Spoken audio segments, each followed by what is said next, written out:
Good evening, EduGladiators. This is Marlena Gross-Taylor here, and I am just super honored and excited and having a fan moment right now to be able to chat with the authors of The Dunk Tank, Rebecca Coda and Rick Jetter. Say hey, everybody. Hey, Marlena. How are you? Hey, everybody. It's great to be here. I am so excited that you're here. And if you're watching us live right now, we have a live chat going on, of course, with YouTube Live. So feel free to jot down your questions, your responses right into the live chat. So if you see me looking to the side, I have all the technology that you can imagine, my desktop, my laptop, my cell phone. I am fully connected 28 forever right now. And so put your questions there, and I will definitely ask those to our guests tonight. But before we get started, how about you two tell us a little bit about yourselves? Go ahead, Rebecca. Ladies first. All right. I'm out in Arizona right now as a STEM coach, but I am super excited to share that I have prevailed beyond prevailing, and I'm going to be moving into a curriculum director role very soon. So that's really exciting for me. Got 3 kids, 6 dogs, and just loving life right now. That's awesome. Did you say 6 dogs? Yeah, they're busy. Okay. That's crazy. I have one puppy that's like running this house right now. She's underneath my feet. So if you see me look down, I could be trying to get her to stop biting my feet. What about you, Rick? Thanks, Marlena. Author, national consultant, director of K-12 education for the AEP group. So if you know of Scholastic out there in the nation, we are a mini Scholastic, doing great things for kids and teachers and curriculum, books, you name it. So, and that's how I landed on my feet from the Dunk Tank. Former superintendent, assistant superintendent, principal, teacher, assistant principal, and just, so honored to be here tonight. Thank you so much, Marlena. Oh, I'm the honored one here, because let me tell you guys and girls, if you have not read The Dunk Tank, The Leadership Dunk Tank, you are missing out. It is a must read.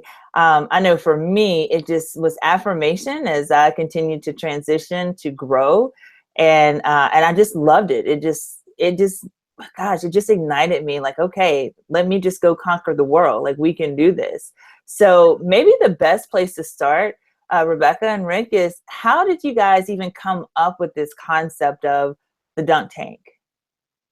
Well, that is quite a story. Rick had actually come up with it. I was kind of in the Dunk Tank and just looking for a way to rebuild myself, my skill set, and start networking with like-minded people. So I reached out on social media and saw that Rick had a book that had come out, Sutures of the Mind, and read that book and just fell in love with it. It was what I needed right at the time, on mindfulness. So that one was a really good read. And one other thing that I did is I started creating a website just to, kind of showcase the work that I had done and just have a warehouse for all the really great resources out there. And I saw that he was a writing consultant. So I was like, oh, I'll just flip him the link. And I wanted somebody completely objective to give me feedback on what I had created and my writing. And he responded and he's like, that's really good. I'm like, are you sure? He's like, yeah, it's really good. And then several weeks later, then he had a prototype of the Dunk Tank I had noticed on LinkedIn. And so I messaged him and I was like, I got to know when that one's coming out. Started some really authentic dialogue around this idea of adversity in education, specifically in leadership, and how we really are not prepared to transition into administrative and district roles, and that it really takes a different skill set. And we shared our personal stories back and forth, and then from there, Rick had already done some research with one of his books and had several stories from other leaders across the nation. And then from there, we just started reaching out and we kept getting stories left and right from people about adversity. So we knew that it was something that was real, that was really happening, and it really was kind of an epidemic nationwide. The rest is history.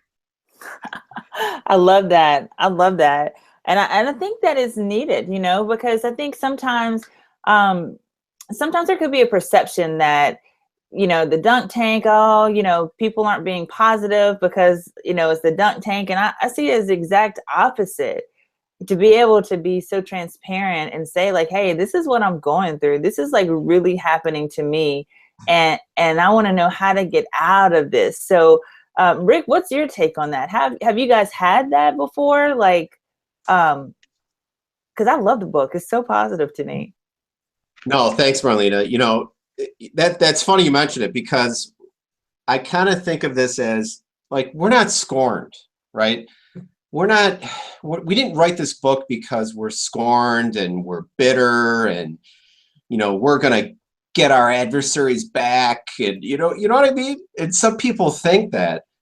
And we wrote the book to help others swim, because we are swimming as we speak today. And, you know, we just, you know, both Rebecca and I, we have conversations with principals, superintendents, even board members, believe it or not. And it seems like we have a phone call or an email every day. And these are not people who are scorned either. They just want to know what to do. Like, what do I do? There's politics everywhere. And you know, I think my superintendent doesn't like me, or my principal, you know, thinks I'm a jerk, or I'm not doing a good job. And I'm working hard and trying so hard, right? So these people are amazing educators. They're really good people. They have great hearts. And they just want to know that there's an answer for everything. Mm-hmm. If we try strategy A and it doesn't work, we go to B, we go to C. If we have to leave a district, if we have to put our resume out there and leave, that's okay, right? That's okay. That's healthy. It's healthy for us. Move on. If the dunk tank is drowning you and you need to move to higher ground, go ahead. Go ahead. So, right. So we talk about all sorts of strategies. We actually, Marlena, we get into and we know you know this, we get into the emotional driving forces and the actual tactics that adversaries use, right? And we've had people responding to us saying, oh my God, we don't have to be a school leader for this to apply to us. I'm a teacher and this is happening in my department, or, right? So it's amazing how the tenets are universal and the strategies can be universal, and politics are politics. And we're kind of sick of politics, you know? And if there isn't someone out there who doesn't stand up to it, or, right, so Dave Burgess, let alone publish it, thank God, he's going to stand up to it. No, it's just going to stay the same. Everybody's going to stay the same. There's going to be dunking going on every day, and everybody gets away with it, and the elephant just kind of hangs out in the corner. So that's kind of where we're coming from. I love that. So, you know, I share with Rebecca and Rick, for everyone that's joining us here live. And hey, don't forget to put your cues into the live chat for these two. They'll be happy to answer it. But I was sharing with them, and some of you might know this about me. This is my fourth state that I've lived in and worked in here in Tennessee. And we've moved with my husband's job. And so I've always been the new girl, always been the new girl. I don't even know what tenure is, because I've never been in a place to even stay long enough to get it, because his job will move us. But that's not a bad thing, because I am accustomed to change, because that's all I know. But what it's done is given me something to compare from state to state, district to district. I'm talking about large district, urban district, small district, rural district, where they said my name was Miss Tyler because their accent was so pronounced. So, you know, it's true. So, you know, sometimes it's about finding that good fit and continuing to grow, because when I left my small parish, we have parishes in Louisiana. When I left my small parish, so many people, even my mentors were like, you can't leave. You can't leave. You don't know anybody anywhere else. And so I'm like, well, if I know what I've been taught and I've been trained well, then I'll be fine. Yeah. So how do you help people, though, that have never maybe been outside of their district or even outside of their state, but they're struggling in the dunk tank? Yeah. We really focus in our book on building ally groups. And one of the strongest ones really truly is the PLN. Just those people that we can meet online that nationwide are somewhere else, residing somewhere else, seeing those similar experiences that they have. And so just building a network of people and just all the trends and learning and content and links and positive, passionate leading that's going on, get a flavor for what is going on nationwide and how people are responding to different situations and challenges, even if it is curriculum, not necessarily politics, but we face all kinds of challenges in education. So online and being very intentional about networking, whether through Twitter chats or LinkedIn, posting blogs, reading blogs, and just generally reaching out to people, to really try and create a network of positive support, but also that personal growth and learning that just challenges us, to think a little bit different. Yeah, absolutely. Absolutely. So here's my question. According to your book, and I've read your book, I love it. How do you get out of the dunk tank for those that haven't read it yet? How do you do it? Yeah, it's contextual, Marlena, right? So Mm-hmm. everybody's situation has a certain dunker, right? So What do you mean? What do you mean? well, I'm playing devil's advocate now. yeah, What do you no, mean? I like that. So there are all types of dunkers. There is have you ever met like a squid dunker? Mm-hmm. Somebody who doesn't have a backbone. They're not really going to hold anybody accountable. They're not going to stand up for what's right. They're kind of just going to float under the radar. They're going to let things kind of go. They might be a nice guy, right? You might want to have a beer with them. If they're a neighbor, hang out at a block party. They might be really nice people, but they're low riders. They're just kind of squid-like, right? No vertebrae. Then there's sharks, right? There's sharks who are going to clear the system. They're going to claim shared decision making, and they're going to go do their own thing. And they might bite you in the end. Then there's stingrays and jellyfish, right? Sometimes really beautiful creatures that are lethal. Like there's all sorts of dunkers, and they're contextual and they're situational. And when we prepare, right, to talk to people in different states in the US, they are not even, we're going to blow their socks off because they're going to be shaking their heads because we have all experienced these kind of people on the playground. These people that kind of, they have different reasons and intentions, and sometimes they just want to look like they're experts. Mm-hmm. Mm-hmm. Sometimes they're kind of just jealous of somebody who's more expert, right? It's perception. So there are all these different contexts and landmines that are placed, and we have to figure out. We have to kind of use what we call a proactive paranoia. Like, what are people trying to do? What do we think they're doing? Why do we think they're behaving like that? And to get to the core, we're not going to solve anything unless we try to gain some insight into their actions and behaviors. So, I guess I'm sounding wishy-washy because I can't answer your question with one answer. There's so many different navigations, and that's what we write about in the dunk tank. No, that was a great answer, actually. And again, just another reason that if you haven't picked up this book that you should, because I think you'll see whether you're a leader and we all lead, first of all. So don't get stuck on Right. titles, whether you're an officially a principal, assistant principal, coach, teacher leader, grade level chair, whatever it might be.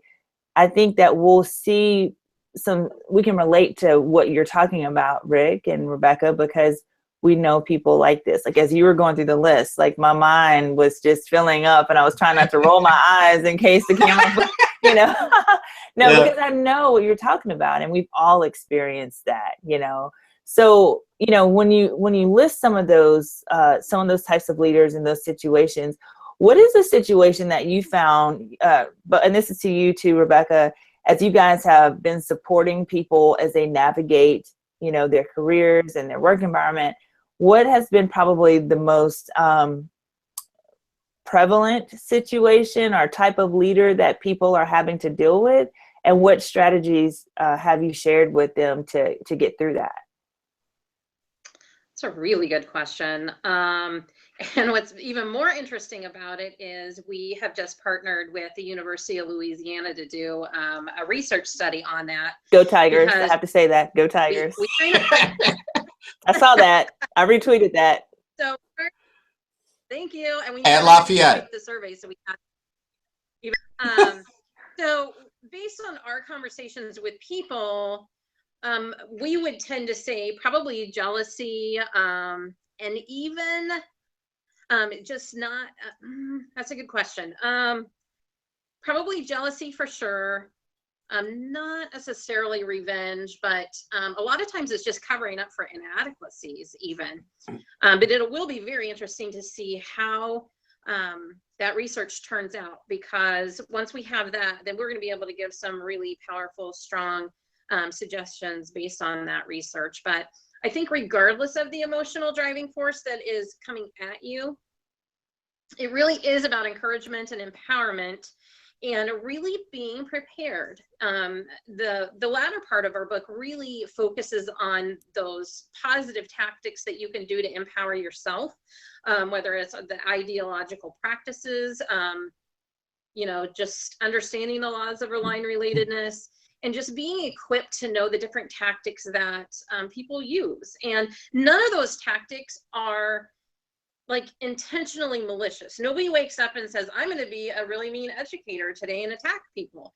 But what happens is different scenarios and situations happen and compound, and then it almost draws out people's worst qualities. And because of their schema and background, people just respond to situations differently based on what they know and what they have encountered.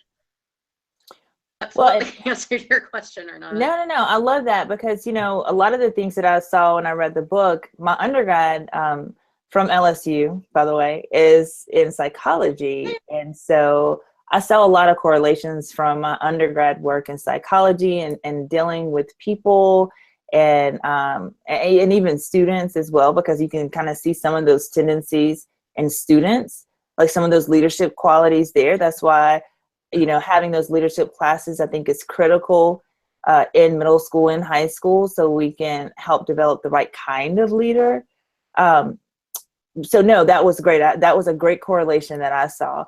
Rick, do you have anything to add to what Rebecca was saying? Yeah, I think Rebecca made a great point. We're going to gather a ton of research with Amanda Mayo down in University of Louisiana at Lafayette, an amazing educator.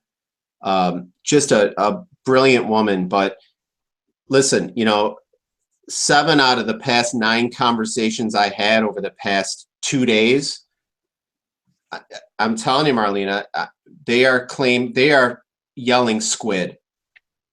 People have said to them, supervisors have said to them, I'm just looking to retire. I don't want to blow my pension. I want to just get through this. That is squid, and that is not good for kids. And if we don't step up, and if we don't help kids every day, despite these politics, what a disgrace, right? I mean, that's that status quo piece that we're trying to combat. So I just wanted to do a quick plug for the anti-squid here, because I've been hearing so much about it, and it's like, how can someone go to work and just kind of hide under their desk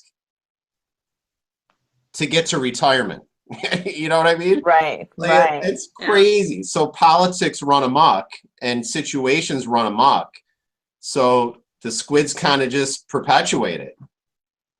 Yeah, that's, and that's, I shared with you guys like how this whole EduGladiators started. And, I guess what I loved about your book and even hearing you speak now is just that, one of the call of an EduGladiator is bringing in a new era And that's a new way of doing things, and not letting politics and what's convenient for adults guide our daily decisions, but having what's best for kids ground every decision, every discussion, every genius hour that we have. And that's going to bring in a new era of leadership. You're going to have different types of leaders at the school level, at the district level, at the state level, a new era of engagement, and also a new era of advocacy for our kids, to be able to stand up and say, we're fighting for our kids. Rita Pearson, I'm sure y'all have seen and heard her video and her TED Talk. I mean, she says it best, like, we have to be a champion, right? Yeah. Absolutely.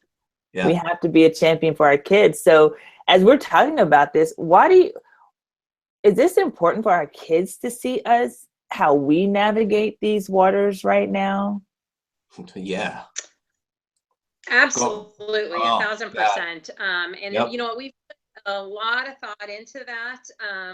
And even on our website, we've got some prototypes. We have several children's books we've already written. They haven't been published, but you know, we were going to go to the teacher dunk tank, and then the teenage dunk tank, and then, you know, some other stories for younger children, specific adversarial situations. And so this idea of creating student leaders is absolutely necessary. I mean, there's great things out there right now, like The Leader in Me, or John Gordon's phenomenal with Energy Bus, you know, just talking, you know, making positive decisions through, you know, some of life's greatest challenges.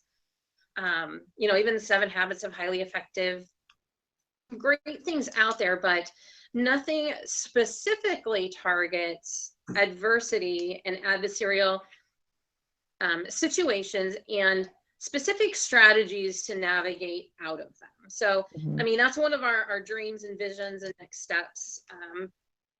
Tank. So we 100% believe that it needs. I think I lost you, Rebecca. Sorry, I had an alarm that went off. Sorry. That's okay. Say that again. I missed that last little part. Absolutely. We truly believe in the value of really equipping and teaching kids all the way down to kindergarten, just how to make really good choices and navigate, you know, kind of those stinky situations in life that, you know, we're going to face higher educational career and throughout life. Absolutely. Absolutely. You know, and another thing that I found was really interesting is that, you know, having children of my own, I say children, and my youngest is 16, but having kids of my own, one thing my parents let us do that I tried to model for my kids is not solve all their problems and not protect them from some of that adversity that they would have, particularly being, for me, having young men of color and helping them understand how to navigate through these different situations, because their color is not going to change. So they will face some of these things, you know, for a while, even after leaving the house. So, you know, how do we help adults deal with adversity that may not have had that upbringing, or may have just avoided it altogether for whatever reason? They cope with it in other ways. How do we help adults deal with adversity and they can come out with a positive outcome? Yeah, you know, Marlena, we believe that it's transferable, whether you're a child or an adult, right? There are ways to work through jealousy. There are ways to work through revenge. There are ways to work through nepotism. And, right, there are all sorts of these emotional driving forces and behaviors that we are going to continue to write about. But whether it's a child or an adult, we can still do those things and walk through, what does this look like, revenge, right? How do you teach forgiveness? How do you teach gratitude? How do you deal with someone who may not have a skill set, an emotional skill set, to say, you know what, you're going to be okay. And if you just focus on these things, positive things, you're going to be okay. You're going to be okay with dealing with anything. If anybody comes at you with revenge, here are some positive skill sets for you to work through. And whether it's a child or an adult, you know, that's what we're so dedicated about.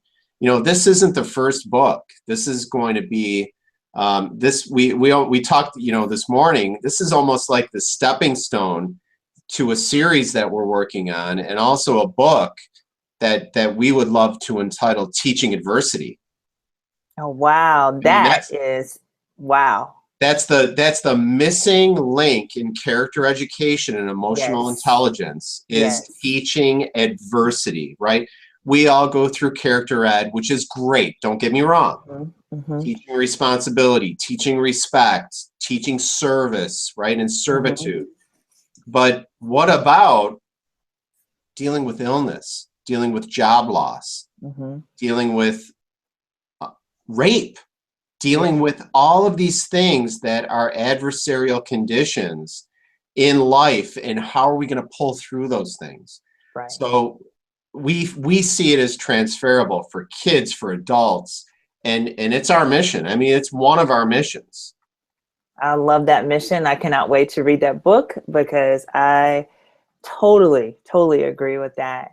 So Rebecca and Rick, you know, you guys have been so kind to share and chat. For those that are watching lives, that are watching live or watching the replay, one of the questions or comments here in our chat is growth mindset, the tools in our tool chest to build resilience. Joelle, that's awesome. That is totally true. How does a growth mindset fit into the dunk tank? You know, even piggybacking off of the last conversation we had, it really is about depersonalization. And to be able to depersonalize a situation really calls for growth. It calls for digging a little deeper, trying to understand, trying to learn what might be helpful to help the situation. And so it really promotes reflection. It really supports learning as much as you can to make the situation better in a deconstruction type of way. This idea of really empowering and making the situation better, not making it worse, not trying to get back, but rather really trying to deeply understand what is the root cause, what are those factors that are coming into play, because there's a lot of pressures in education, you know, from standardized testing to teacher evaluations. There's so many pieces left and right. That doesn't even, you know, touch the content and pedagogy and curriculum. I mean, there's so much that has to be understood to be successful in education right now, that you know, it is all about a growth mindset and constantly striving to connect and to learn and to grow. Absolutely. So where can all the folks that are listening live or watching the replay, where can they check you out? Are you guys going to be presenting at some regional or some national conferences? How can they follow you or learn more about this? I think if I remember correctly, you also have like a reflection guide to go along with the book. Where can they find all this stuff? Where can they connect with you? Yeah, we do, and I can start off, Rebecca, and you can fill in the blanks. We have so many resources. We want to help everyone. Basically, www.leadershipdunktank.com. You're going to find a ton of stuff there. So we linked our survey up for the University of Louisiana at Lafayette. Raging Cajuns, by the way. Yeah. We have videos and memes. We have posters. We have just all sorts of great stuff. And if they just, you know, I mean, this isn't a gimmick, but if they write their name and email, they can download our free reflection guide. And what's really cool about this, Marlena, is, and just so gracious of Dave Burgess Consulting to publish this additional free ebook. This goes through, wait a second, we've got reflection questions for principals, assistant principals, deans, Board of Education members, and we walk through all of our chapters in the book and make it meaningful and relevant to all of these different stakeholders. So, you know, that's super, super cool. And we are going to Delaware, Kentucky, Michigan, Minnesota, North Carolina. Rebecca's going to head down to Florida because I've got a conflict. She's going to lead. I mean, it's amazing. We are so humbled. And our book came out Christmas Eve of 2016. So it really hasn't been a long time. And we are so happy and honored that people have moved towards it, gravitated towards it, and we've put out a calling, kind of a double dare. Like, we double dare you to just check it out. And if you don't like it, then you don't like it. But if you do, let's make some crazy, crazy changes in the climate of education. So Marlena, we double dare your audience. Like, yes. Check it out, baby. Yes. Oh, and then also Teresa Gross. If you follow Teresa Gross, my sister from another mother, because my maiden name is Gross too. I love her. She is also hosting, if I recall, a book study on the dunk tank, right? Yes, she is. She is very, very gracious, such a great friend of ours. And she's taking our hashtag SL Dunk Tank on Twitter, and she's running a May book study. We just had one it's going to be every Sunday. We just had one yesterday at 6 o'clock Eastern Standard Time. It was awesome. We met some new people, and the discussion was so cool. Awesome.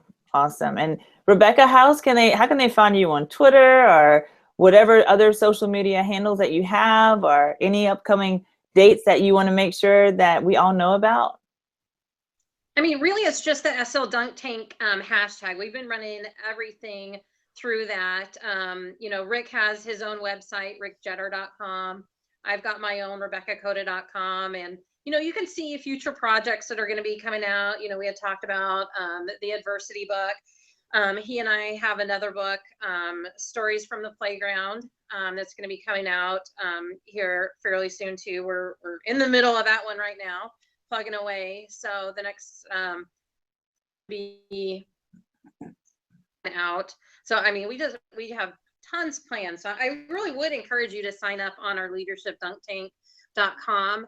Because we do send out email blasts when we have things coming up that people can join us on, whether it is a tweet chat or, you know, it's a live conference. So we definitely keep everybody on anything that's coming up. Awesome. Thank you both so much, Rebecca, Rick. This has been like the best part of my day today. Honestly, I've been looking forward to it all day, and it's just been a great way to end my night. Well, it's almost over. I have to moderate a chat on finishing strong and Nevada Ed chat that starts in 30 minutes, but shameless plug there for them. But well, you'll see part of what you guys have written about. You'll see that in the questions, because when you talk about finishing strong, that means, you know, persevering, not giving up, you know, and doing what's best for our kids. So I think you might see a little influence of dunk tank in there. I don't know. We'll see. That's funny. But I'd like to just thank you again for coming, for leading the chat on Saturday, and then for just putting the icing on the cake tonight with the live podcast for those that are watching live, or for those that are watching the replay. Thank you. You're terrific. We love you. You are awesome. Right back at you. The feeling is mutual. I have one recommendation on your swag. We need to add sashes that say EduGladiator. EduGladiator sash. Okay, I will get that in production. I love it. Awesome. Well, I hope all of you that are watching live or watching the replay, I hope you have had an amazing time as much as I have talking with Rebecca and Rick. Be sure to follow them on Twitter, check out their website, definitely sign up for that free ebook, the reflection piece for their book, and get the book, because if you are in the dunk tank, you need this book to help you get out and see your way so you can continue to be a champion for kids, continue to wear the white hat as EduGladiators, as we bring in a new era of leadership, engagement, and advocacy. And next week, or I should say this Saturday, gosh, the time is going by so fast. This Saturday, we continue our leadership series for EduGladiators Chat with Daisy Dyer-Durr. She is the Rule Ed guru, Rule Ed leadership guru, and she's going to lead the conversation about professional development transformation. Yes, if you have ever sat in a PD and you're looking at the clock, or you're getting a little antsy like your kids in your chair, you don't want to repeat that at all. You definitely want to check into this chat for EduGladiators with Daisy and really understand how the right PD should be and how it can be transformational. So check us out on Saturday at 10:30 a.m. Central Standard Time, 11:30 a.m. Eastern Standard Time. And again, Rebecca, Rick, you're the best. Thank you, thank you, thank you, thank you, thank you for Saturday and for tonight. Thank you so much, Marlena. Thank you. All right, bye guys. We'll see you in the chat on Saturday.